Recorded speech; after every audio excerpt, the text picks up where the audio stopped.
টাকাটা বড় জিনিস না, সম্মান বড় জিনিস না, মানে আমাদের কাছে কোনো কিছুই বড় জিনিস ছিল না। আমাদের কাছে বড় জিনিস ছিল এক নম্বর যে কৃষ্ণকে ডাকতে হবে। কৃষ্ণই একমাত্র মানে মুক্তির উপায়, আর তাছাড়া কাউকে ডেকে দুনিয়ায় লাভ নেই। কৃষ্ণ ছাড়া কোনো গতিই নাই তার। আজকে যে আমাকে নিয়ে উল্টাপাল্টা কথা বলছে তার সময় ভালো যাচ্ছে, সে ভালো কর্ম করেছে, কিন্তু এই যে আমাকে নিয়ে কথা বলছে, আমার পরিবারকে নিয়ে কথা বলছে, আমার শাশুড়ি মাকে নিয়ে কথা বলছে, তার জন্য পাপ হচ্ছে। সেই পাপটা তার খাতায় জমা হচ্ছে, সেটা ভগবান ঠিক সময় মতো দিবে, আমি বললেও হবে না। এই জন্য ভগবানের কিছু কাজ কন্ট্রোভার্সি করে প্রশ্ন তুলে ধরাটা, এটা যদি পাপ হয় তাহলে হয়তো আমি পাপ করছি। আলপনার বর বলছে যে আমি কৃষ্ণ ভক্ত একটা মানুষ, আমাকে নিয়ে যারা সমালোচনা করছে কৃষ্ণর খাতায় তাদের পাপ হচ্ছে, কৃষ্ণর খাতায় পাপ হচ্ছে। এবার আমার আরেকটা প্রশ্ন মাথায় জেগে উঠলো, আচ্ছা আমরা যারা আবার এটাও বললো যে তাদের কর্ম ভালো, আমার কর্ম খারাপ, তাই আজকে তারা বলছে, কিন্তু তাদের কর্মও একদিন খারাপ হবে। তুমি মানে কি বলো, জ্যোতিষী না নিজেকে শ্রীকৃষ্ণ ভাবছো? আমি ঠিক বুঝলাম না এই কথাটা। যেটা আমার মনে প্রশ্ন জাগলো সেটা আমি বলি। তুমি বললে যারা পাপ করছে তারা একদিন ঠিক শাস্তি পাবে। আচ্ছা আমাকে একটা কথার প্রশ্নের উত্তর দাও তো, তুমি কি পাপ করেছিলে? তুমি কোন পাপের শাস্তি পেলে? তুমিও কি আমাদের মতন কন্ট্রোভার্সি করেছিলে? তুমিও কি আমাদের মতন কারোর পেছনে পড়ে গেছিলে, পেছনে লেগেছিলে? এই প্রশ্নটার উত্তর তুমি দেবে। কে পাপ করেছে কে পুণ্য করেছে এটা তো পরের কথা না। তুমি তো শ্রীকৃষ্ণ না যে তুমি বলে দেবে আর সত্যি সত্যি সেটা পাপ হয়ে যাবে। একটা মানুষকে সামনাসামনি সোজাসুজি যদি দুটো প্রশ্ন করা হয়, সেটাকে কি পাপ করা হয়? সেটাকে কি পাপ করা হয়? আর তোমার কর্মই বা এত খারাপ হলো কেন? তুমি তো কৃষ্ণ ভক্ত একটা ছেলে, তুমি খুব ভালো একটা ছেলে, তুমি তো কারোর কোনোদিন ক্ষতি করোনি, তুমি তো কারোর কোনোদিন আমাদের মতো সমালোচনা করোনি, নিন্দা করোনি, তাহলে তোমার এত কর্ম খারাপ হলো কেন? তুমি কোন পাপের শাস্তি পেলে? প্লিজ এই প্রশ্নের উত্তরটা আমাকে দিও। কথাগুলো শুনতে খুব খারাপ লাগে। যে চলে গেছে তাকে নিয়ে আমি কোনো আলোচনা করছি না, করবও না। তার কি হয়েছিল এটা আমার প্রশ্ন, আর ওর বর নিজে মুখে অন ক্যামেরায় যে কথাগুলো বলে গেছে সেইগুলো হলো আমার প্রশ্ন। যদি বুকের পাটায় দম থাকে উত্তরগুলো দেবা, উত্তরগুলো দেবা। আলপনার বর তোমাকে বলছি, উত্তরগুলো দেবা। তুমি বললে আবার আবার কি বলে, আমাকে যারা যা বলছে বলুক, আমি শ্রীকৃষ্ণকে বলবো ওদের ক্ষমা করে দাও। আরে বাবা, এতটুকু আমি কৃষ্ণকে বলতে চাই, এই ক্যামেরার সামনে বলছি না, এতটুকু বলতে চাই কৃষ্ণকে যে কৃষ্ণ তুমি আমাকে নিয়ে যারা কথা বলছো তাদের ক্ষমা করে দিও। তাহলে তো তুমিও ক্ষমা করে দিতে পারতে, ক্ষমা করলে না কেন? মহান, তুমি খুব মহান না? এত মহানতা রেখেছিলা কোথায় যখন ধরে ধরে সবাইকে স্ট্রাইক মেরেছিলাম? আচ্ছা যদি সমালোচনা করা, যদি প্রশ্ন উত্তরের যদি পর্ব, প্রশ্ন সামনাসামনি যদি দুটো প্রশ্ন করি তাতে যদি পাপ হয়, তাহলে আমাকে বলো তো। এই যে তুমি প্রায় 100টা চ্যানেল ফেসবুক দিয়ে ইউটিউব দিয়ে 100-150টা চ্যানেলে তুমি স্ট্রাইক মারবে বলেছো, ইভেন 50-70টা চ্যানেলে স্ট্রাইক মেরেই দিয়েছো। এই যে 60-70টা বা 100-150টা লোকের যে ক্ষতিটা করেছো, তুমি ক্ষতিটা করেছো, এর জন্য তোমার কোনো পাপ লাগবে না? তোমার কোনো পাপ হবে না? তুমি তো কৃষ্ণ ভক্ত একটা ছেলে, তোমার এত বড় মন, তুমি একটু মহান, সবার জন্য কৃষ্ণের কাছে ক্ষমাও আবার চাইছো, পাপের কথাও বলছো আবার ক্ষমাও চাইছো, মানে কি দোগলা চরিত্রের লোক তুমি। যে কোনো একদিকে থাকো। সত্যি কথা নিতে অনেকেই পারে না, উচিত কথা বললে বন্ধু বেজার, বলে না কথায় আছে। উচিত কথা বলছি, কন্ট্রোভার্সি ক্রিয়েটাররা উচিত কথা বলছে, তোমার বউ সম্বন্ধে অসুখ মানে শরীর খারাপ অসুস্থতা সম্বন্ধে তোমাকে প্রশ্ন করছে, এটাই তোমার হলো রাগ। বিশাল অহংকার অ্যাটিটিউড দেখাচ্ছ তুমি তোমার চ্যানেলে, নিজেকে বহুত কিছু মনে করছো। এত অহংকার ভালো না, এত অহংকার ভালো না, অহংকার পতনের মূল, বুঝতে পেরেছো? অহংকার পতনের মূল। আচ্ছা এবার বলি, তাহলে পাপ পুণ্যের বিচারটাও তো তুমি করে দিলে, নিজেকে শ্রীকৃষ্ণ ভেবে যারা তোমার ভিডিও চুরি করেছে তাদের শাস্তিও দিয়ে দিলে, বুঝতে পেরেছো? তাহলে আমাকে বলো যে তুমি কি পাপ করেছিলে যে তোমার কর্ম এত খারাপ হয়ে গেল। এবার বলি, লাস্ট যে কথাটা বললে মা বাবা আর গুরুকে নিয়ে একটা কথা বলেছিলে যে বাবা মা শিক্ষা কি, গুরুর শিক্ষা কি। সবাই ইউটিউব দিয়ে 100-150টা চ্যানেলে তুমি স্ট্রাইক মারবে বলেছো, ইভেন 50-70টা চ্যানেলে স্ট্রাইক মেরেই দিয়েছো। এই যে 60-70টা বা 100-150টা লোকের যে ক্ষতিটা করেছো, তুমি ক্ষতিটা করেছো, এর জন্য তোমার কোনো পাপ লাগবে না? তোমার কোনো পাপ হবে না? তুমি তো কৃষ্ণ ভক্ত একটা ছেলে, তোমার এত বড় মন, তুমি একটু মহান, সবার জন্য কৃষ্ণের কাছে ক্ষমাও আবার চাইছো, পাপের কথাও বলছো আবার ক্ষমাও চাইছো, মানে কি দোগলা চরিত্রের লোক তুমি। যে কোনো একদিকে থাকো। সত্যি কথা নিতে অনেকেই পারে না, উচিত কথা বললে বন্ধু বেজার, বলে না কথায় আছে। উচিত কথা বলছি, কন্ট্রোভার্সি ক্রিয়েটাররা উচিত কথা বলছে, তোমার বউ সম্বন্ধে অসুখ মানে শরীর খারাপ অসুস্থতা সম্বন্ধে তোমাকে প্রশ্ন করছে, এটাই তোমার হলো রাগ। বিশাল অহংকার অ্যাটিটিউড দেখাচ্ছ তুমি তোমার চ্যানেলে, নিজেকে বহুত কিছু মনে করছো।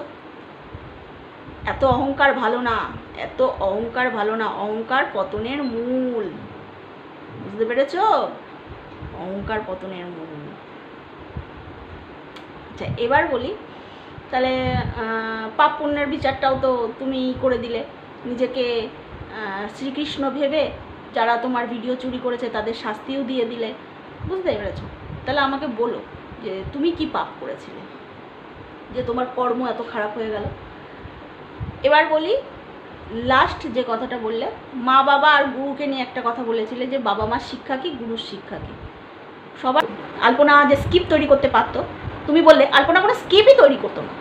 মানে এই কথাটা ক্যামেরার সামনে বলে ফট করে কী করলে কথাটাকে ঘুরিয়ে নিলে যে না আলপনার এই ট্যালেন্ট ছিল, ওই ট্যালেন্ট ছিল, এই ছিল, ওই ছিল। আরে আলপনা যখন এত ট্যালেন্ট ছিল, আলপনা যখন এত বুদ্ধিমতী একটা মেয়ে ছিল, তাহলে তুমি এই কথাটা মেনে নিতে তোমার এত কেন কষ্ট হচ্ছে যে আলপনার মায়ের জন্যেই এই চ্যানেলটা দাঁড়িয়ে আছে? তুমি এই ব্যাখ্যা দিতে কেন বসলে যে 11 জন প্লেয়ার থাকে, সবাই খেলে টিমে কাজ হয়? এই ব্যাখ্যাটা তুমি কেন দিতে বসলে? মানে কোনো না কোথাও তোমার মনে হচ্ছে যে তোমার নামটা কেউ বলছে না, সবাই আলপনার মায়ের নামটা বলছে, কিন্তু পেছনে যে তুমি ক্যামেরাম্যান ছিলে, এডিটিং ম্যান ছিলে, সেটা কেউ বলছে না বলে তোমার রাগ হচ্ছে, তোমার মানতে কষ্ট হচ্ছে। তাহলে যে মেয়েটাকে তুমি এত ভালোবাসো সেই মেয়েটার প্রশংসা শুনতেও তোমার ভালো লাগছে না, যে না তার জন্য তোমাকে ব্যাখ্যা দিতে বসতে হলো যে 11টা খেলতে গেলে 11টা প্লেয়ার থাকে, সবাই ভালো খেলে, সবাই খেলে, তারপরে গিয়ে জেতে। এটা এরকমও কখনো হয় জানো তো, যে 11টা প্লেয়ারের মধ্যে কোনো না কোনো সময় একটা প্লেয়ারই এমন ভালো খেলে যে ছক্কার ওপর ছক্কা মেরে খেলাকে জিতিয়ে দেয়। আবার এমনও হয় যে একটা প্লেয়ারের জন্য মানে জেতাবাজি মানুষ হেরে যায়, মানে জিতে যাবে এরকম ভাব শেষ মুহূর্তে, কিন্তু ওই যে প্রথম বলেই বোল্ড আউট হয়ে কী হয়, উইকেট পড়ে যায়। বুঝতে পেরেছো? তো শোনো, তুমি যে অ্যাটিটিউডটা দেখালে, যে অহংকারটা দেখালে, দেখিও না। যাকে তুমি এত ভালোবাসতে তার প্রশংসাটাও তুমি নিতে পারছো না। তুমি বললে যে ওরকম স্ক্রিপ্ট আমি তৈরি করতে পারবো, একটা লোক ফিট করে তৈরি করতে হবে। আলপনাকে কোনো লোক ফিট করতে হয়নি, আলপনা নিজের মাথার থেকে বার করতো। বুঝতে পেরেছো? তোমাকে লোক ফিট করতে হবে, লোক ভাড়া করতে হবে, স্ক্রিপ্ট রাইটার। তোমার নিজের কোনো যোগ্যতা নাই তোমার নিজের কোনো। বুঝতে পেরেছো? তুমি স্ক্রিপ্ট রাইটার ভাড়া করে 10টা স্ক্রিপ্ট লিখে ফেলবে। তুমি কি বললে, গ্রামের একটা সহজ সরল মেয়ে জোগাড় করে আলপনার জায়গায় বসিয়ে দেবো। খুব সহজে বলে ফেললে না? একটা গ্রামের সহজ সরল মেয়ে এসে আলপনার জায়গাটা নিয়ে খুব সুন্দর করে হাসির ভিডিও করে লোককে মনোরঞ্জন করতে পারবে। এত কনফিডেন্স তোমার, তুমি সেই আলপনার মা আর আলপনা যেরকমভাবে ভিডিও করতে চাই, ভিডিওকে তুমি ফুটিয়ে তুলবে পারবে? তুমি একটা মায়ের সন্তান চলে গেছে, সেই মাটা আগের মতন ভিডিও করতে পারবে? হয়তো পারবে। তুমি হয়তো সেইভাবে ট্রেনিং দেবে তোমার শাশুড়ি মাকে, সেইভাবে ট্রেনিং দেবে। খুব সহজে যে কথাগুলো বলা যায় না, সেগুলো করা খুব কঠিন। তো তোমার অ্যাটিটিউড, তোমার অহংকার ঝরে পড়ছিল তোমার কথার মাধ্যমে। লাস্ট যে কথাটা তুমি বললে যে একা কিছু হয় না, আলপনার মতন আর একটা সহজ সরল মেয়েকে তুমি নিয়ে আসবে, স্ক্রিপ্ট রাইটার তুমি ভাড়া করে নিয়ে আসবে। দেখো কি করতে পারো। যেটা আমার মনে হলো বলা সেটা আমি বললাম। মানুষ তো চোখে পট্টি পড়ে রয়েছে, আর সবাই বলছে তোমাকে ছেড়ে দেওয়ার কথা, ছেড়ে দাও ওদেরকে, ছেড়ে দাও। দিতাম ছেড়ে, তুমি যদি স্ট্রাইকগুলো না দিতে, তোমাকে ছেড়েই দিতাম। তোমাকে নিয়ে কোনো খারাপ ভিডিও করার কোনো টেন্ডেন্সি আমার ছিল না, তুমি আমার শত্রুও না। কিন্তু যে প্রশ্নগুলো মনে জেগেছে সেগুলো তো করবোই। এরপরে তুমি আরেকটা অহংকারের সাথে কথা বললে যে আমাকে যারা ভালোবাসার মানে কি আমার ভিডিওগুলো নিয়ে চালাবে তাদের চ্যানেলে। বাহ, খালি ভালোবাসা নিতেই জানো, দিতে আর জানো না। মানে লোকে সবসময় তোমাকে ভালোবাসবে, তোমার ভিডিও দেখবে, তোমাকে লাইক করবে, কমেন্ট করবে, তোমার ভিডিও শেয়ার করবে। তুমি শুধু এটাই চাও, তুমি শুধু ভালোবাসাই চাও। কেউ ভালোবেসে যদি তোমার ভিডিও নিয়ে তার চ্যানেলে চালায়, সেটা তুমি রাজি না। এটা কোনো ভালোবাসা না। বাহ, কি সুন্দর কথা। ভালোবাসা নিতে জানো, দিতে জানো না, তাই না?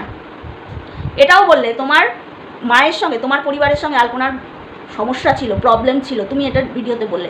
তার মানে এই সমস্যাটা কোনোদিনই মিটেছিল না। আলপনা তার ভিডিওতে যা বলে গেছে সব সত্যি কথা বলে গেছে। সেই সত্যি ভিডিওর মাধ্যমে যে কথাগুলো বলছি, সবার পাবলিক যারা জানে না তাদেরকে তুলে ধরছি, সেটা সহ্য হচ্ছে না। বুঝতে পেরেছি। অহংকার অ্যাটিটিউড নিয়ে ভিডিও করছো। আরেকটা কথা খুব অবাক লাগলো, তোমার বউ মারা গেছে 1 মাসও হয়নি, তুমি নেমন্তন্ন বাড়ি চলে গেলে কি করে? তুমি তো ওই বাড়ির খাবারও খেতে পারবে না, তাহলে কি করতে গেলে? রাফ অ্যান্ড টাফ জিন্স এর একটা শার্ট পরে, জিন্সের শার্ট পরে রাফ অ্যান্ড টাফ নায়ক সেজে মাথায় টুপি দিয়ে কী করে চলে গেলে একটা অনুষ্ঠান বাড়িতে? তোমার তখন কালচুষ চলছে, হ্যাঁ, তোমাকে ভালোবেসে ডেকেছে, তুমি এসেছো, তুমি একা একা, তুমি কষ্ট পাচ্ছিলে। আরে শরীরের থেকে বড় কিছু আছে? এই যে লাইভে বসে বসে বলতে যে আমার শাশুড়ির শরীর ভালো না, কাজ মিটে গেলে আমার শাশুড়িকে ডাক্তার দেখাবো, কাজ মিটে গেলে আমার শাশুড়িকে ডাক্তার দেখাবো, আমিও ডাক্তার দেখাবো, আমারও শরীর ভালো না, আমার এখানে ব্যথা সেখানে ব্যথা, এই যে তুমি বলতে, তাহলে তোমার শরীরের থেকেও তোমার নেমন্তন্ন বাড়িতে আসাটা খুব জরুরি ছিল, খুব দরকার ছিল। এই যে বললাম না তোমার একটা কেয়ারলেস, আলপনা চিকিৎসাটাকে যেভাবে তুমি গাফিলতি করেছিলে, আমার মনে হয় তুমি তোমার আর তোমার শাশুড়ির চিকিৎসাটাও ঠিক এইভাবেই গাফিলতি করছো। তোমাকে ডাক্তার না দেখিয়ে তোমার আগে নেমন্তন্ন বাড়ি মানে নেমন্তন্ন রক্ষা করতে তোমার আসতে হলো। তুমি বলে মায়াপুরে না যাবো না, তুমি ক্যামেরার পেছনে কি করবে না করবে আমরা কি জানতে পারবো? তুমি ক্যামেরার পেছনে মায়াপুর ঘুরে চলে যাবে, কাল অচুচ অবস্থায় তুমি মায়াপুরও ঘুরে চলে যাবে। আজকে ওই দিদির ওই বোনটা যদি ভিডিও না করতো যে তুমি বনগাঁয় এসেছো, আমরা তো জানতেই পারতাম না কেন এসেছো তুমি বনগাঁয়। তুমি তো আমাদের বলে আসোনি যে বনগাঁয় তুমি নেমন্তন্ন রক্ষা করতে এসেছো, আমরা তো জানতেও পারতাম না। ও গেছে বলেই তো জানতে পারলাম যে তুমি একটা নেমন্তন্ন অ্যাটেন্ড করতে এসেছো, একটা নেমন্তন্ন রক্ষা করতে এসেছো। যার বউ মরে গেছে 1 মাসও হয়নি, কাল অচুচ গায়ে তুমি একটা অকেশন বাড়ি চলে এসেছো, একটা জন্মদিন, একটা শুভ কাজের বাড়িতে তুমি চলে এসেছো।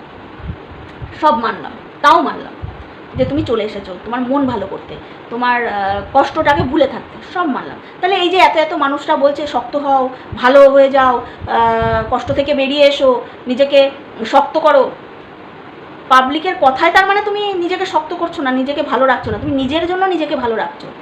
ওই জন্যই তো পাবলিককে মিথ্যে কথা বলে অনুষ্ঠান বাড়ি চলে এসেছো। পাবলিককে তো বলে আসুনি যে আমার এক বন্ধুর মা আমাকে বারবার ডাকছে যে আসতে, কই তা তো বলোনি, কলকাতায় যাব, বনগাঁ যাব, নবদ্বীপ যাব, মায়াপুর যাব, এই তো এইসব বলে বেড়াচ্ছ, ও আরেকটা কথা বলেছো তুমি, আমি তো ভুলেই গেছি, তুমি নিজেকে কৃষ্ণভক্ত ছেলে বলো, আর এদিকে তুমি বলছো যে তুমি যখন আলপনাকে হসপিটালে নিয়ে গেলে, অ্যাপেলো হসপিটালে কলকাতায় যখন নিয়ে গেলে, তোমার সঙ্গে কেউ ছিল না, তোমার সাথে কেউ ছিল না। কেন ভাই, কেন ছিল না? কথাতে আছে যার কেউ নেই তার ভগবান আছে। তাহলে ভগবান তো নিজে আসতে পারে না, দূত হিসেবে কোনো মানুষকে পাঠায় যে যা আমার ভক্ত কষ্টে আছে তুই যা। তাহলে তুমি একটা কৃষ্ণভক্ত ছেলে আর তোমার পাশে কেউ ছিল না তোমার পাশে, কেন ভাই? তাহলে ওই যে কমেন্ট বক্সে সবাই বলে গেছে পাড়ার লোকের সঙ্গে তোমার সম্পর্ক ভালো ছিল না, তাহলে এই কথাটা কি সত্যি? এখন তো মনে হচ্ছে সত্যি। এই যে তোমার শাশুড়ি মা যে মামার বাড়িতে গিয়ে উঠেছিল, যে মামার বাড়িতে অনেক কদিন ছিল, সেই মামাররা কেউ তোমার পাশে এসে দাঁড়ায়নি, তারা তোমাকে দেখেনি, তার মামার সাথেও কি তোমার সম্পর্ক ভালো নেই?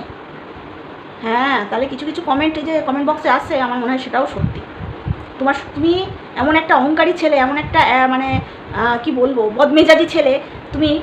আমার মনে হয় তোমার এই বদমেজাজির কারণে আর অহংকারের কারণে তোমার সাথে কারোর সাথে কোনো সম্পর্ক নেই। যেমন তোমার বদমেজাজ আর বদ রাগ আর অহংকারের জন্য যেমন তুমি চ্যানেলগুলোকে স্ট্রাইক মেরেছো, আমার মনে হয় তুমি রিয়েল লাইফে ঠিক এই ধরনেরই একটা ছেলে। বুঝতে পেরেছো? যে ভগবানের ভক্ত হবে তার পাশে সবসময় লোক থাকবে, ভগবান থাকবে। তোমার পাশে কেউ ছিল না, নিজেকে কৃষ্ণ ভক্ত বলো, আবার লোককে অভিশাপও করো। সত্যি মাই অহংকার পতনের মূল। বুঝতে পেরেছো? তো চলো আসছি আবার নেক্সট ভিডিওতে।